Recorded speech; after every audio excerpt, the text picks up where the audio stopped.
LinkedIn is pretty amazing at helping you grow your small business. We cannot stop your new clients from emailing you at 3 a.m. We can help you sell, market, and hire in one place. We cannot help you be in 3 places at once. And while we can't help you organize your calendar, LinkedIn can help you land more clients so you have a calendar to organize. Grow your small business on LinkedIn. Learn more at linkedin.com/smallbusiness. Voy a contarte algo que me costó admitir. Durante años leí Génesis 3 como si fuera un cuento para niños. Una serpiente, una manzana, una mujer engañada, un hombre callado y la culpa de toda la humanidad colgando de un árbol. Esa fue la versión que me enseñaron en la escuela dominical. Esa fue la versión que vi en las películas. Esa fue la versión que repetí 1000 veces sin pensar. Hasta que un día, leyendo el texto en hebreo, me detuve en una sola palabra, 3 letras, Nun, Jet, Shin, Nayash, y descubrí que había estado leyendo mal toda mi vida, porque esa palabra no significa solamente serpiente, significa 3 cosas a la vez. Y cuando entiendes las 3, te das cuenta de que el ser que habló con Eva en el jardín no era un reptil arrastrándose entre las hojas. Era algo mucho más alto, mucho más brillante, mucho más peligroso. Y antes de que pienses que esto es una teoría conspirativa o algo inventado por algún youtuber con ganas de viralizar, déjame decirte quiénes han defendido esta lectura, porque la lista te va a sorprender. Ireneo de León, siglo II, discípulo de Policarpo, que fue discípulo del apóstol Juan. Tertuliano, siglo III, padre de la teología latina. Orígenes, siglo III, el intelecto cristiano más brillante de su época. Jerónimo, siglo IV, el traductor que le dio al mundo la Vulgata latina. Agustín de Hipona, siglo IV y V, Tomás de Aquino, siglo XIII, Martín Lutero, siglo XVI, John Calvino, siglo XVI, y en pleno siglo XXI, el doctor Michael Heiser, hebraísta de la Universidad de Wisconsin-Madison, en su libro El Reino Invisible, publicado por Lexham Press en 2015. Esta no es una conspiración, es la lectura cristiana clásica que siempre estuvo ahí, que se enseñó en los seminarios durante 1800 años, que muchos de nosotros simplemente nunca vimos porque crecimos con Biblias en español que pierden los matices del hebreo original. Y lo más impactante es esto. Esto que voy a mostrarte hoy no es una invención moderna, es la lectura que hicieron los padres de la Iglesia desde el siglo II. Es lo que escribió Ireneo de León 100 años después de la muerte del apóstol Juan. Es lo que defendió Tertuliano. Es lo que sistematizó Orígenes. Es lo que tradujo Jerónimo cuando escribió la palabra Lucifer en la Vulgata latina del año 405.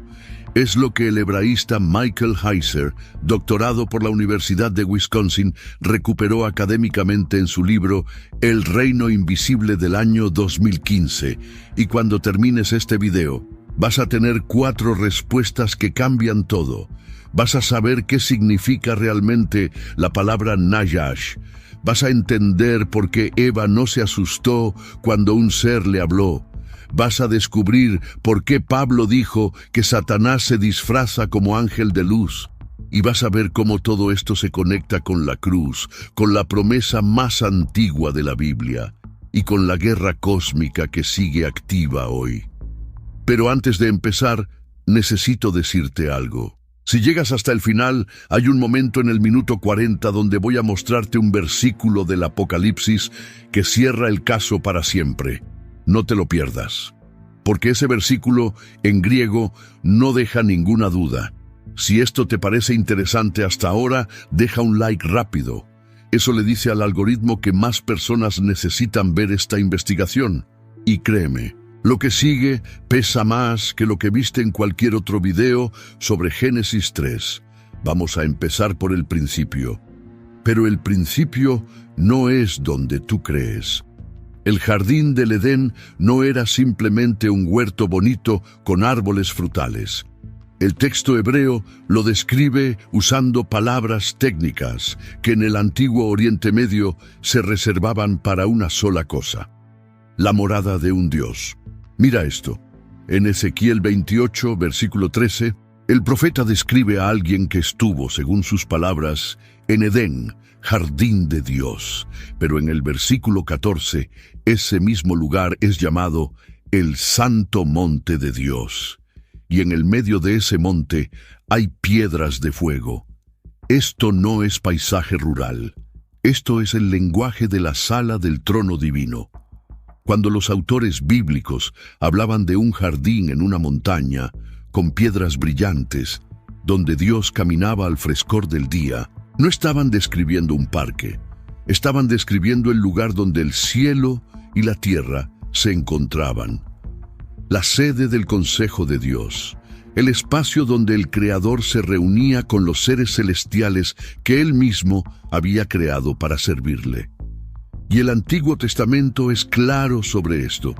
El Salmo 82 abre con una frase que muchos cristianos pasan sin notar. Dios está en la asamblea divina. En medio de los dioses, Él juzga. Esa palabra hebrea para dioses, Elohim, en plural, designa allí a otros seres celestiales, no competidores de Dios, subordinados, miembros del consejo. El Salmo 89, versículo 7, lo dice con todas las letras. Dios es temible en la gran asamblea de los santos, terrible para todos cuantos le rodean. ¿Quién en los cielos puede compararse con Él? ¿Quién es semejante al Señor entre los hijos de los poderosos? Y el libro de Job lo confirma. En Job 1, versículo 6, leemos que vino un día en que los hijos de Dios vinieron a presentarse delante del Señor. Y entre ellos vino también Satán, el adversario. Mira lo que pasa en esa escena. Los hijos de Dios, en hebreo Benei Elohim, los seres celestiales del consejo, se presentan ante el trono. No son humanos, son entidades espirituales. Y entre ellos llega Satán. La palabra hebrea es Hasatán, con artículo, el adversario, el acusador. No es un nombre propio todavía en Job, es una función dentro del consejo, y esa función incluye acceso al trono, conversación directa con Dios, permiso para actuar en la tierra dentro de límites establecidos. ¿Estás viendo el cuadro? El Edén no era una granja, era el palacio, y los seres del consejo divino tenían acceso a él. Algunos cumplían su función, y al menos uno, en algún momento, decidió no cumplirla. Ahí es donde aparece nuestro personaje, y aquí es donde la traducción al español te ha estado mintiendo sin querer durante siglos. Ven conmigo a la palabra hebrea exacta del texto. Génesis 3, versículo 1, primera línea. 3 letras, NNHSH, Non, Jet, Shin, Nayash. Esta raíz consonantal de 3 letras genera, en el hebreo bíblico, 3 significados completamente distintos. Y esto no lo digo yo. Lo dice el Brown Driver Briggs Hebrew Lexicon, publicado en 1906. Lo dice el Halot, el Hebrew and Aramaic Lexicon of the Old Testament de Coiler y Baumgartner, edición revisada del año 2000. Lo dice el Strong's Hebrew Concordance. Significado 1. Como sustantivo, Nayash significa serpiente. Esta es la traducción literal que conoces. Aparece 31 veces en el Antiguo Testamento. La serpiente de bronce que Moisés levantó en el desierto en Números 21. La serpiente que Jesús mencionó en Juan 3, versículo 14. Esa lectura es válida. Significado 2. La misma raíz consonantal, vocalizada como verbo, nahash.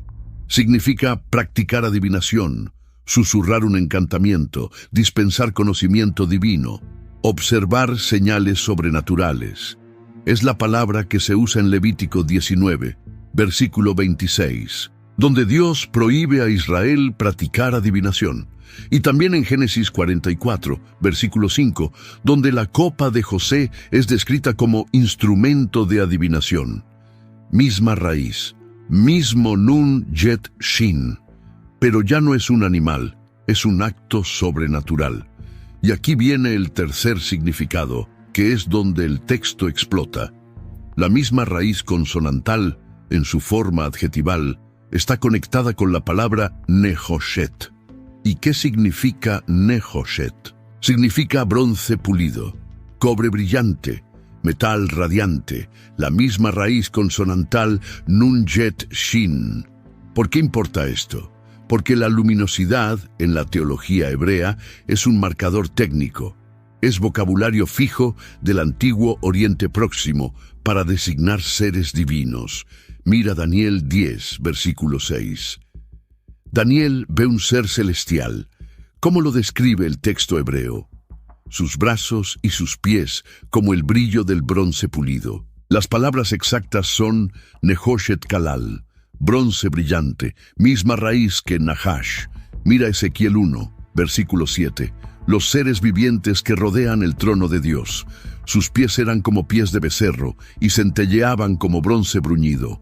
Otra vez Nehoshet. Otra vez Nayash en su raíz. Y ahora hazte la pregunta, ¿qué probabilidad hay de que el autor de Génesis, escribiendo en hebreo, haya escogido al azar exactamente la palabra Nayash, sabiendo que esa raíz también significa adivino y también significa ser brillante de bronce? ¿De verdad crees que es coincidencia?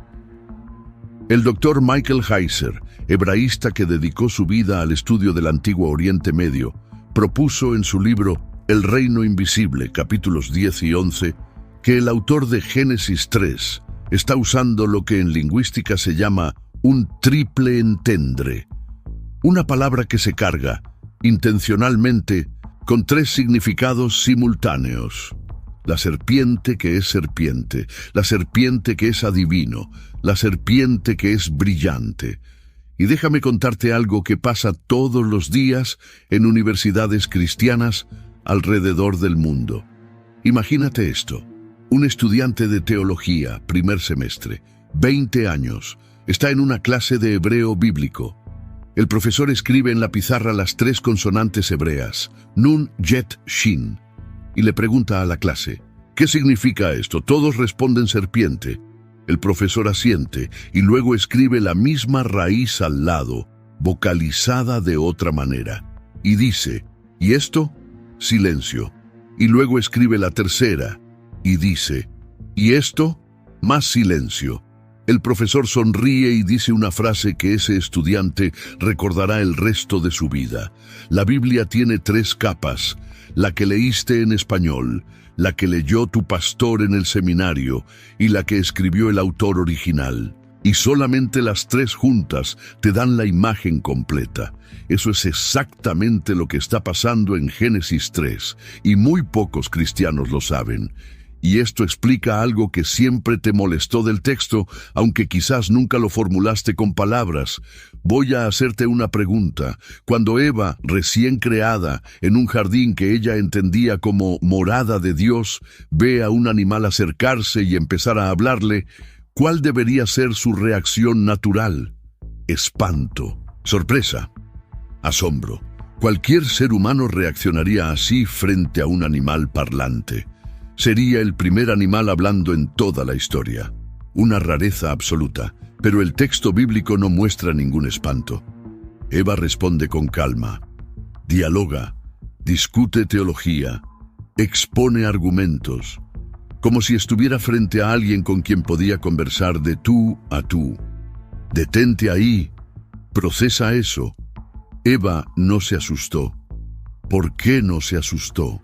Porque el ser que la abordó no estaba debajo de ella, estaba arriba. No era un animal del campo que de pronto adquirió voz. Era un miembro del consejo divino, un ser brillante, un encantador celestial, alguien a quien ella había visto antes en el jardín, porque ese era su hábitat natural. Y no necesitas ser hebraísta para ver esto. El propio apóstol Pablo, judío fariseo, formado a los pies del rabino Gamaliel, según Hechos 22, versículo 3, te lo confirma con todas las letras. 2 Corintios 11, versículo 14. Texto griego original. autos garho, Satanás, metasgematisetai, eis angelon photos. Traducción literal, porque el mismo Satanás se transforma en ángel de luz. Detente en la palabra exacta que Pablo escogió. Photos, genitivo de phos, luz, no tinieblas, luz, brillo, resplandor. ¿Por qué Pablo, hablando de Satanás, escogió la palabra luz como su disfraz natural? ¿Por qué no escogió tinieblas, oscuridad, sombra? Pablo no fue al léxico al azar. Pablo escribió para creyentes que ya tenían en sus cabezas la imagen de un ser brillante, un ser radiante, un ser que en el jardín del Edén apareció no como una alimaña, sino como algo que parecía digno de ser escuchado. Y esto, déjame decírtelo con toda honestidad, es exactamente lo que sigue pasando hoy. Mira tu pantalla del teléfono ahora mismo. Abre Instagram, abre TikTok, abre Twitter. ¿Qué ves? Influencers brillantes, maestros espirituales sonrientes, líderes religiosos con miles de seguidores predicando un evangelio fácil, sin cruz, sin arrepentimiento, sin Cristo crucificado. Mensajes que suenan bien, versículos descontextualizados, promesas de prosperidad sin santificación, verdades a medias servidas en cápsulas de 15 segundos. Pablo te está advirtiendo desde el siglo I. La forma del engaño no es fea, la forma del engaño es luminosa, atractiva, convincente. Por eso es engaño. Si fuera obviamente malo, nadie lo seguiría. El Najash no se acercó a Eva como un monstruo. Se acercó como un ser de luz, sabio, ofreciendo conocimiento divino. Y los Najash modernos no se acercan a ti como demonios, se acercan como maestros, como gurús, como influencers, como pastores famosos con sonrisas perfectas y libros bestseller. Pablo termina 2 de Corintios 11 en el versículo 15 con una frase que pocos predican. Así que no es extraño si también sus ministros se disfrazan como ministros de justicia, cuyo fin será conforme a sus obras. Hay ministros disfrazados, hay luces falsas, y aprender a distinguirlas es uno de los aprendizajes espirituales más importantes que vas a tener en toda tu vida. Y aquí es donde la historia empieza a abrir capas más profundas, porque la pregunta inevitable es esta: si la serpiente del Edén era un ser brillante del consejo divino, ¿cuándo cayó? ¿Por qué cayó? ¿Y dónde dice eso la Biblia? Si llegaste hasta aquí, dale un like al video. Eso ayuda a que más personas que están investigando estos temas encuentren esta investigación. Y te aseguro que lo que viene es todavía más impactante. Vamos a Isaías capítulo 14. Y aquí necesito que pongas atención porque voy a mostrarte algo que casi nadie sabe sobre la palabra Lucifer. Isaías 14, versículo 12, en el hebreo original. Aik nafalta mishamayim, Heilel ben Shajar. ¿Cómo caíste del cielo, oh Heilel, hijo de la aurora? Esta palabra Heilel es lo que en hebreo se llama un hapax legomenon. Aparece exactamente una sola vez en toda la Biblia hebrea. Una sola vez. En este versículo, en ningún otro lugar, y deriva de la raíz halal, que tiene dos campos semánticos. Significa brillar, resplandecer, y también significa alabar, vanagloriarse, presumir. Heilel, traducido al español, significa el brillante, el resplandeciente, el que brilla, el hijo del amanecer. Ahora aquí es donde la historia se vuelve fascinante. En el año 405 después de Cristo, el monje Jerónimo terminó la traducción de la Biblia al latín. Esta traducción se llamó la Vulgata. Cuando Jerónimo llegó a Isaías 14:12, tradujo Heilel ben Shajar al latín como Lucifer. Y aquí viene lo que casi nadie te ha dicho. Lucifer no era originalmente nombre del diablo. Lucifer es una palabra latina compuesta. Lux significa luz. Ferre significa portar, llevar. Lucifer significa portador de luz. Y en el latín romano del siglo IV, Lucifer era el nombre que se le daba al planeta Venus cuando se lo veía antes del amanecer. La estrella de la mañana. Y esto te va a sorprender. Jerónimo usa la palabra Lucifer, en latín, también en otros lugares de la Biblia que no tienen nada que ver con Satanás. En Job 11, versículo 17, Lucifer significa simplemente el amanecer. En Job 38, versículo 32, designa una constelación. Y en 2 de Pedro 1, versículo 19, la Vulgata usa la palabra Lucifer para referirse a Cristo, llamándolo la estrella de la mañana que se levanta en nuestros corazones. Sí, leíste bien. Lucifer, en la Vulgata latina, también es nombre de Cristo, e incluso hubo un obispo cristiano del siglo IV llamado San Lucífero de Cagliari, muerto en el año 370. Imagínate llamarte así hoy. Entonces, ¿cuándo se convirtió Lucifer en nombre propio del diablo? Esa transición la consolidó la tradición posterior. Orígenes, en su obra De Principiis, libro 1, capítulo 5, sección 5, escrita alrededor del año 230, fue el primero en sistematizar la lectura de Isaías 14 y Ezequiel 28 como descripciones de la caída primordial de Satanás. Tertuliano, en su Adversus Marcionem, hizo lo mismo. Agustín de Hipona en La Ciudad de Dios. Tomás de Aquino en la Suma Teológica. Pero el momento que cristalizó la imagen de Lucifer en la imaginación cristiana fue mucho más reciente. Año 1667. Inglaterra. Un poeta ciego llamado John Milton publica un poema épico de 12 libros titulado El Paraíso Perdido. En el libro 1, líneas 80 en adelante, y en el libro 5, líneas 659 a 60, Milton retrata a Lucifer como un arcángel de gloria deslumbrante que se rebela contra Dios por orgullo y pronuncia la frase más famosa de la literatura inglesa: mejor reinar en el infierno que servir en el cielo. Detente un segundo aquí, porque esto te va a chocar. Casi todo lo que el cristiano promedio cree saber sobre Lucifer, sobre cómo se veía antes de caer, sobre cómo se rebeló, sobre las legiones de ángeles que lo siguieron, sobre la guerra en el cielo, sobre el debate divino, sobre la humillación final, casi todo, no viene de la Biblia. Viene de Milton. Milton sintetizó Isaías 14, Ezequiel 28, Apocalipsis 12, y el primer libro de Enoc en una sola narrativa unificada, y esa narrativa moldeó irreversiblemente la forma en que Occidente lee la Biblia. Las pinturas de William Blake, las esculturas de Gustave Doré, las películas de Hollywood, los videojuegos, los libros de teología popular. Todo, en mayor o menor grado, está bebiendo de la imaginación poética de Milton, no de los manuscritos hebreos y griegos. ¿Esto significa que la lectura es falsa? No. Significa que tienes que distinguir lo que dice el texto de lo que dice la tradición. La tradición patrística desde Orígenes, sostenida durante 1800 años, lee Isaías 14 como una descripción de la caída de Satanás detrás del rey de Babilonia.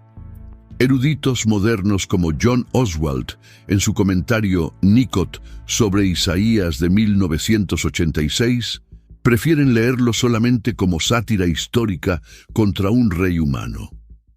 Heiser y otros sostienen una lectura dual. Lo importante es esto. El texto de Isaías 14, 12, dice que cayó del cielo un ser brillante, hijo del amanecer, que dijo en su corazón: yo subiré al cielo y seré como el Altísimo. Eso es lo que dice el texto. La palabra Lucifer es la traducción latina de la palabra hebrea Heilel, y el sentido es exactamente el mismo.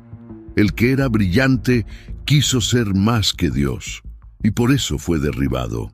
Ahora, antes de seguir, necesitas saber algo que descubrieron los arqueólogos en 1929 y que cambia toda la lectura de Isaías 14. En la costa de Siria hay una ciudad antigua llamada Ras Shamra. En 1929, un arqueólogo francés llamado Claude Scheffer empezó a excavar lo que resultó ser la ciudad cananea de Ugarit. Y entre los escombros encontraron miles de tablillas de arcilla escritas en una lengua semítica muy parecida al hebreo bíblico. Esas tablillas contenían la mitología cananea completa, perdida durante 3000 años. Imagina por un momento la escena. 1929, Scheffer y su equipo cavando en una pequeña colina llamada Tel Ras Shamra, a 11 kilómetros al norte de Latakia, Siria. Llevaban semanas sin encontrar nada significativo, y de pronto las palas tocan algo duro. Empiezan a sacar tablillas de arcilla cocida, cientos, miles, cubiertas de una escritura cuneiforme que no se parecía a nada conocido. Tomó años descifrarla. Cuando por fin lo lograron, se dieron cuenta de que tenían en sus manos la biblioteca religiosa de un reino cananeo del segundo milenio antes de Cristo. Y dentro de esa biblioteca había historias que iluminaban, capítulo por capítulo, el Antiguo Testamento. Una de esas historias es el ciclo de Baal y Anat. Y dentro de ese ciclo hay un dios menor llamado Attar. Attar significa el terrible, el imponente. Attar es identificado en inscripciones sudarábigas y cananeas con el planeta Venus, la estrella de la mañana. ¿Y qué hace Attar en la mitología ugarítica? Cuando el dios principal Baal muere temporalmente, Attar intenta tomar el trono divino en el monte Zafón, la montaña sagrada de los dioses cananeos. Sube al trono, pero al sentarse descubre que es físicamente demasiado pequeño. Sus pies no llegan al estrado. Su cabeza no toca el respaldo. Humillado, baja del trono y desciende a gobernar la tierra de abajo, el inframundo. Ahora lee Isaías 14, versículo 13 y 14. Tú decías en tu corazón, subiré al cielo. En lo alto, junto a las estrellas de Dios, levantaré mi trono. Me sentaré en el monte de la asamblea, en lo más recóndito del Zafón.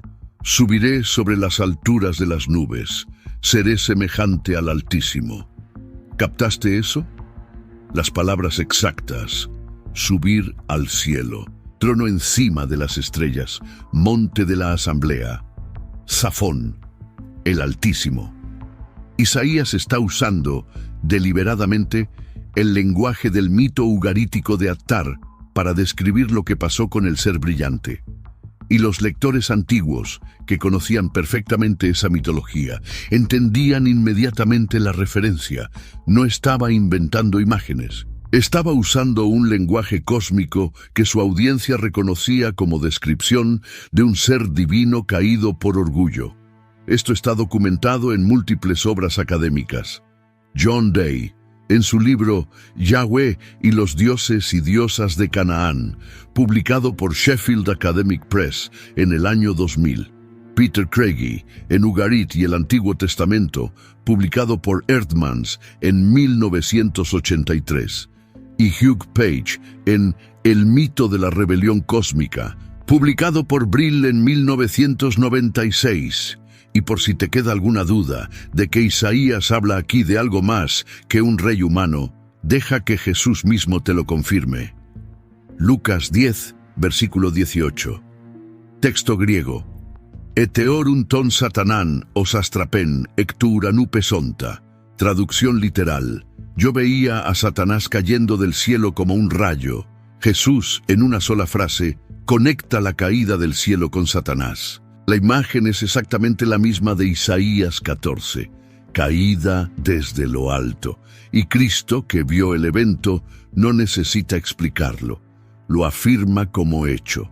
Si esto te está volando la cabeza tanto como me la voló a mí cuando lo descubrí, Comparte el video con alguien que necesite ver esta investigación y dame un segundo de like rápido. Lo que viene ahora es todavía más fuerte, porque el segundo gran texto sobre la caída del ser brillante está en Ezequiel capítulo 28. Y aquí vas a ver algo que casi ningún predicador menciona. Ezequiel 28 contiene 2 oráculos diferentes, y la diferencia es crucial. Versículos 1 al 10, oráculo contra el príncipe de Tiro. La palabra hebrea es Nagid, príncipe humano, líder político, lenguaje terrenal. Le dice cosas como, tú eres hombre y no Dios, aunque te crees igual a Dios. Versículos 11 al 19, lamentación contra el rey de Tiro. La palabra hebrea cambia, ya no es Nagid, es Melech, y el lenguaje cambia completamente. Mira las palabras. Versículo 13. Estuviste en Edén, jardín de Dios. Toda piedra preciosa era tu vestidura. Versículo 14. Eras tú, querubín ungido, protector. Yo te establecí en el santo monte de Dios. Andabas en medio de las piedras de fuego. Versículo 15. Eras perfecto en todos tus caminos desde el día que fuiste creado. Detente. ¿A qué rey humano se le puede aplicar esto? ¿Quién en la historia humana estuvo en el Edén? ¿Quién fue creado perfecto sin pecado original? ¿Quién es un querubín ungido? ¿Quién camina sobre piedras de fuego en el monte de Dios? Históricamente, el rey de Tiro durante el ministerio de Ezequiel fue Itobal III, también llamado Etbaal. Reinó aproximadamente del año 591 hasta el 572 a.C. Itobal sobrevivió un asedio de 13 años por parte de Nabucodonosor de Babilonia, según los anales fenicios, citados por Flavio Josefo en Contra Apión. 13 años. Detente en ese número, 13 años de cerco. Imagina lo que es vivir en una ciudad sitiada durante más de una década. Las murallas de Tiro, construidas en una isla a 800 metros de la costa. El ejército babilónico, acampado frente al mar, intentando cruzar. Las flechas, la hambre, la enfermedad, los muertos amontonándose. Y el rey Itobaal, encerrado en su palacio, recibiendo informes diarios mientras se proclamaba a sí mismo como Dios, según el oráculo de Ezequiel 28:2. Yo soy un Dios. En el trono de Dios estoy sentado en medio de los mares. Esas son las palabras que el profeta cita en boca del rey humano. Pero Itobaal no estuvo en el Edén. Itobaal no fue un querubín. Itobaal no fue creado perfecto. Y aquí es donde la tradición patrística entra. Tertuliano, en Contra Marción, libro 2, capítulo 10, escribió que Ezequiel 28 describe el orgullo y la caída del diablo detrás del rey de Tiro. Orígenes lo confirma en De Principiis. Jerónimo lo desarrolla en su comentario sobre Ezequiel. Eruditos modernos también discuten esto. El estudioso británico Héctor Patmore, en su tesis doctoral de la Universidad de Durham del año 2008, publicada después por la editorial Brill en 2012, con el título Adán, Satanás y el rey de Tiro, demostró que las comunidades antiguas leyeron este texto de formas radicalmente diferentes. Los rabinos vieron a Adán o al rey Hiram. La Septuaginta lo aplicó al sumo sacerdote israelita. Los padres de la Iglesia vieron a Satanás. Daniel Block, en su comentario Nicot sobre Ezequiel, prefiere leer la imagen como paralelo con Adán. Pero la tradición cristiana sostenida desde el siglo II y los argumentos textuales que acabamos de ver apoyan que detrás del rey humano de Tiro se vislumbra su patrón cósmico caído, el querubín que estuvo en el Edén, el ser brillante que se llenó de orgullo, el que ahora se disfraza como ángel de luz. Estás viendo el cuadro. Génesis 3 habla de un Nahash, un ser brillante adivino, que tienta a Eva. Isaías 14 describe a un Heilel, un brillante, que cayó del cielo por querer ser como Dios. Ezequiel 28 describe a un querubín ungido que estuvo en el Edén y que fue echado por orgullo. Y todos esos textos, separados por siglos, están hablando de la misma persona. Pero falta una pregunta: ¿cómo termina esta historia? Y aquí es donde la Biblia da el giro más impactante de todos. Porque desde el primer momento, desde el primer instante después de la caída, Dios no dejó las cosas así. Dios pronunció una promesa tan poderosa que 1900 años después, cuando un carpintero judío fue clavado en una cruz romana, esa promesa se cumplió hasta la última letra. La promesa está en Génesis 3, versículo 15, y los teólogos cristianos la llaman desde el siglo II el protoevangelio, el primer evangelio, la primera vez en toda la Biblia que se anuncia el plan de salvación. Lee el texto. Pondré enemistad entre ti y la mujer, y entre tu simiente y su simiente. Él te aplastará la cabeza, y tú le herirás el calcañar. Esto suena simple en español. En hebreo es mucho más profundo de lo que parece. Vamos a la palabra clave. Sera significa simiente, descendencia. Es un sustantivo colectivo. Pero en este versículo aparece acompañado de un pronombre singular masculino. Hu, él, no ellos, no ella, él. ¿Por qué importa esto? Porque en hebreo bíblico, cuando un colectivo va con pronombre singular individual, el autor está apuntando a un descendiente específico, una persona, no a un grupo. Esta lectura no es invención cristiana posterior, es lectura judía precristiana. Mira esto, la Septuaginta es la traducción del Antiguo Testamento al griego, hecha por sabios judíos en Alejandría, aproximadamente entre el año 250 y el 100 antes de Cristo. Cuando los traductores judíos llegaron a Génesis 3:15, tradujeron sera con la palabra griega esperma, pero esperma en griego es género neutro. La gramática griega exigía el pronombre auto en neutro. Sin embargo, los traductores judíos rompieron la concordancia y escribieron autos, pronombre masculino singular. Esto está documentado por los eruditos J. Mitchell, R. A. Martin y W. Wifal. La conclusión es contundente. La interpretación mesiánica individual de Génesis 3:15 es prejudicial. Estaba en la cabeza de los rabinos judíos 200 años antes de que naciera Jesús. Y los targumes lo confirman.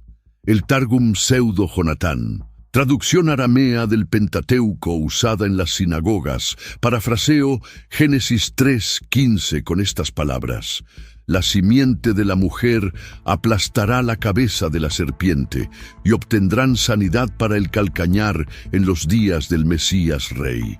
El Targum Neofiti dice algo muy similar, y los rabinos antiguos lo afirman. El Midrash Tanjuma del siglo IV o V escribe explícitamente: como saliste para la salvación de tu pueblo por la mano del Mesías, hijo de David, quien herirá a Satán, la cabeza, el rey y príncipe de la casa de los malvados. Antes de que existiera la iglesia cristiana, los rabinos judíos ya leían Génesis 3:15 como una promesa mesiánica. La iglesia no inventó esta lectura, la heredó. Y la primera articulación cristiana sistemática la hizo Justino Mártir alrededor del año 155 en su diálogo con Trifón, capítulo 100. Justino estableció la tipología que después dominaría la teología cristiana. Eva trajo la desobediencia y la muerte. María, la nueva Eva, trajo la fe y la vida. Adán cayó. Cristo, el nuevo Adán, restauró. 20 años después, alrededor del año 175, Ireneo de Lyon escribió su obra monumental Contra las herejías. En el libro 3 capítulo 18 y en el libro 5 capítulo 21, Ireneo desarrolló la doctrina cristiana clásica de la recapitulatio, Cristo en la cruz, recapituló todo lo que Adán perdió en el árbol, pero al revés, y le aplastó la cabeza al Nahash de Génesis 3. Y aquí hay un detalle que pocos cristianos saben sobre Ireneo. Ireneo no era un teólogo cualquiera. Ireneo había sido discípulo de Policarpo de Esmirna, y Policarpo había sido discípulo directo del apóstol Juan, el que escribió el Apocalipsis, el que cierra el caso del Nahash en 12:9. Eso significa que entre Ireneo y el apóstol Juan hay solamente una persona, una. Y cuando Ireneo escribe que la promesa de Génesis 3:15 se refiere a Cristo aplastando la cabeza de la serpiente, no está inventando nada. Está repitiendo lo que aprendió de quien había aprendido del apóstol mismo. Eso es lo que se llama tradición apostólica. Y por eso, la lectura mesiánica y satanológica de Génesis 3 no es una innovación medieval. Es la lectura de la Iglesia desde el principio. Y para que veas que esta lectura es absolutamente sólida, mira lo que escribe el apóstol Pablo. Romanos 16, versículo 20. El Dios de paz aplastará pronto a Satanás bajo vuestros pies. ¿Captas la palabra? Aplastará. Misma imagen de Génesis 3:15. Pablo está identificando explícitamente la promesa primordial con la caída de Satanás y la añade dirigiéndola a la iglesia entera. Bajo vuestros pies. La iglesia, unida a Cristo, participa del aplastamiento. Pero la confirmación final, la que cierra el caso para siempre, está en el último libro de la Biblia, en el libro que tradicionalmente menos se lee, en el libro de las imágenes, Apocalipsis. Si has llegado hasta aquí, y si esto te ha hecho ver la Biblia con otros ojos, dale un like a este video. Lo que sigue es el momento donde toda la investigación se cierra. Y créeme, no vas a olvidarlo. Apocalipsis capítulo 12, versículo 9. Texto griego original. Kai eblete ho dracon ho megas, ho ofis ho archaios, ho calúmenos diabolos kai ho satanás, ho planon ten oikumenen holen. Traducción literal. Y fue arrojado el gran dragón, la antigua serpiente, llamado Diablo y Satanás, el seductor de todo el mundo. Pero antes de que sigas, ponte en el lugar del apóstol Juan por un momento. Año 95 después de Cristo, aproximadamente. Juan está exiliado en una isla rocosa llamada Patmos, en el mar Egeo. Tiene más de 90 años. Es el último apóstol vivo. Todos los demás murieron mártires.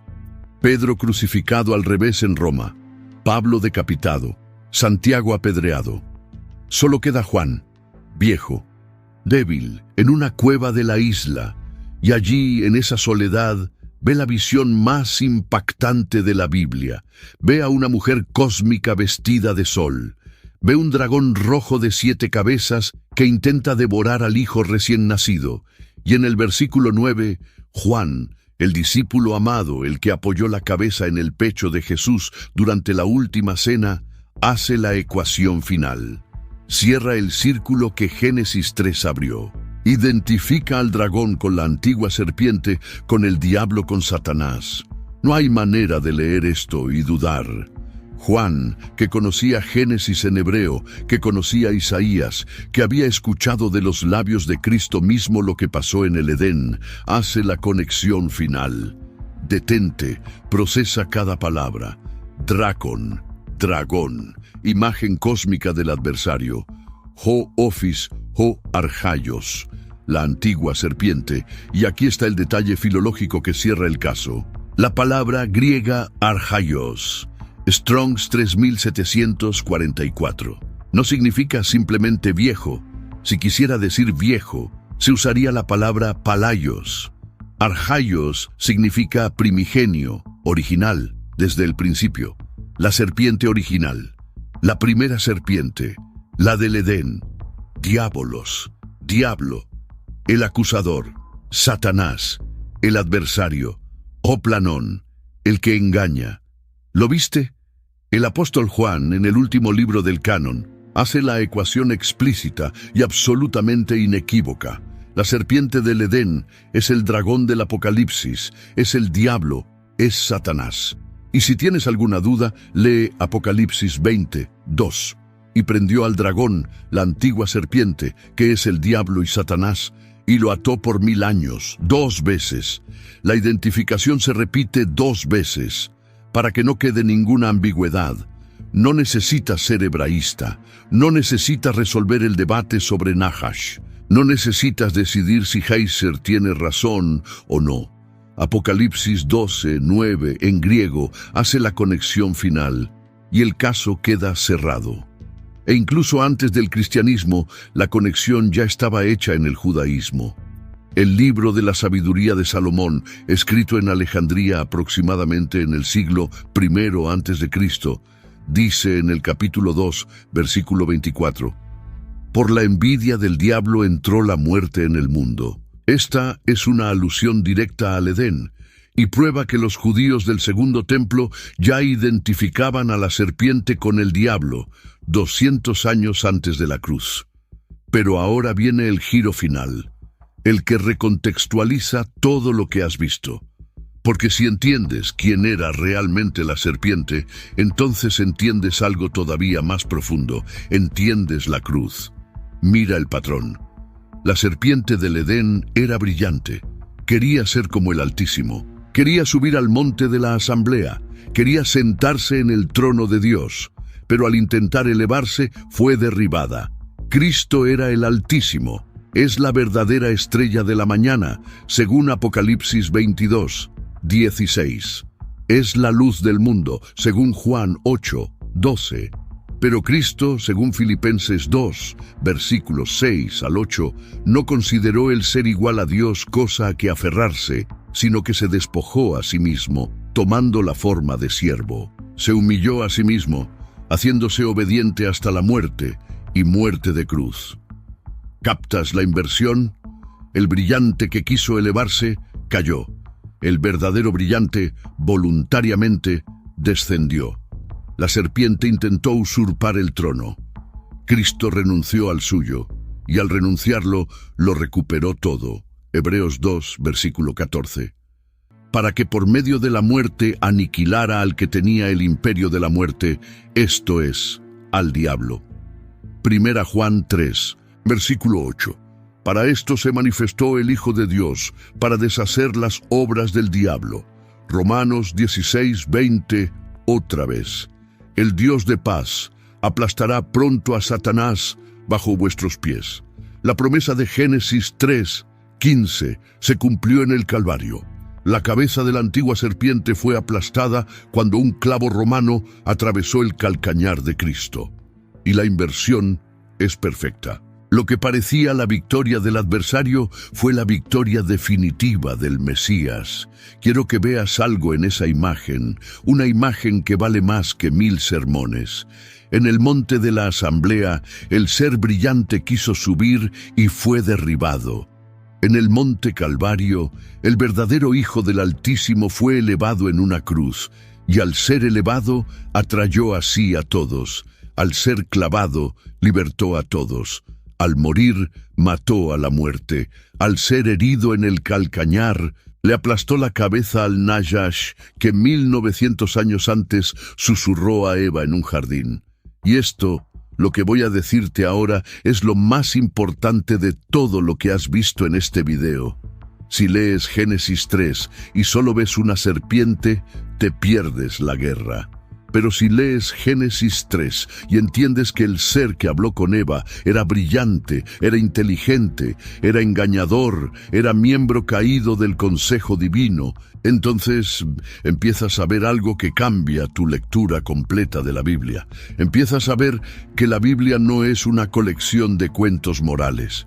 Es la crónica de una guerra cósmica, una guerra que comenzó antes de que tú nacieras. Una guerra en la que tú ya estás involucrado, lo sepas o no. Y empiezas a entender por qué Pablo escribió en Efesios 6, versículo 12. Porque no tenemos lucha contra carne y sangre, sino contra principados, contra potestades, contra los gobernadores de las tinieblas de este siglo, contra huestes espirituales de maldad en las regiones celestes. Estas no son metáforas. Estas son fuerzas reales. Y la batalla está activa. Pero también empiezas a entender por qué Cristo dijo en Juan 16:33, «Confiad, yo he vencido al mundo, porque la cabeza ya fue aplastada, la sentencia ya fue pronunciada, el Nahash ya fue derrotado en la cruz. Lo que queda es el cumplimiento final, cuando según Apocalipsis 20:10, el diablo sea lanzado al lago de fuego, para siempre. Mientras tanto, hay algo que tú puedes hacer ahora, hoy, en este momento. Puedes pararte del lado correcto de la guerra. Imagínate esta escena, domingo por la mañana, una iglesia llena, la música suena, las luces son perfectas, todos cantan con las manos levantadas. Y en medio del culto, un anciano de la congregación abre su Biblia y susurra al oído del que está a su lado. Mira esto, y le señala Génesis 3:15, la primera promesa, la que se cumplió en la cruz. El otro hombre, que había venido a la iglesia por primera vez en años porque su matrimonio se estaba cayendo, lee el versículo. Y por primera vez en mucho tiempo entiende. Entiende que la guerra que él vive en su casa, las peleas, la frustración, el cansancio, no es solo una guerra humana. Es la sombra de una guerra mucho más antigua. Y entiende por primera vez que la solución no es esforzarse más. La solución es agarrarse de aquel que ya aplastó la cabeza de la antigua serpiente. Esa es la diferencia que hace este texto. Cuando entiendes el Nahash, entiendes que tu vida es parte de una historia más grande, porque en esta historia hay solamente dos tipos de personas: los que siguen al Nahash, dejándose seducir por la promesa de ser como Dios sin Dios, y los que siguen al verdadero Hijo del Altísimo, que se humilló para levantarte. Génesis 3 no es solo el comienzo del problema, es el comienzo de la solución, y la solución se llama Jesús. Cuando lees Génesis 3 con los ojos de un niño, ves una serpiente y una manzana. Cuando lees Génesis 3 con los ojos del hebreo original, ves al Nahash brillante. Cuando lees Génesis 3 con los ojos del Apocalipsis, ves al dragón ya derrotado. Y cuando lees Génesis 3 con los ojos del Calvario, ves la promesa cumplida en sangre. La antigua serpiente fue vencida. El primer evangelio fue cumplido. La cruz fue plantada en el lugar exacto donde el árbol del conocimiento se había convertido en árbol de muerte. Y el árbol de muerte se transformó, por la sangre del Cordero, en árbol de vida. Piensa en eso un segundo. Piensa en lo que significa. En Edén hubo un árbol. El hombre comió del árbol equivocado y murió. En el Calvario hubo otro árbol, la cruz romana hecha de madera. El segundo Adán, Cristo, fue colgado en ese árbol, y al ser colgado, rescató a la humanidad. El árbol que mató al primero fue el camino al árbol que vivificó al segundo. Y el versículo que cierra todo está en Apocalipsis 22:2. En medio de la calle de la Nueva Jerusalén está el árbol de la vida que produce 12 frutos, y las hojas del árbol son para la sanidad de las naciones. ¿Captas la simetría perfecta? El árbol prohibido de Génesis 3 se convierte en el árbol del Calvario, que se convierte en el árbol de la vida en el Apocalipsis. 3 árboles, una sola historia. Y todo gira alrededor del momento en que el Nahash brillante susurró la primera mentira y empezó la guerra. Esa es la historia que el texto hebreo te quería contar. Esa es la historia que la traducción al español casi te ocultó. Esa es la historia que Ireneo entendió en el siglo II, que Pablo entendió en el primer siglo, que los rabinos del Targum entendieron antes de Cristo, que Heiser recuperó académicamente en 2015. Y ahora esa historia es tuya. Si esto te impactó, deja un like, compártelo con alguien que necesite ver Génesis 3 con ojos nuevos. Y déjame en los comentarios una sola palabra, la palabra hebrea original que cambió todo: Nayash.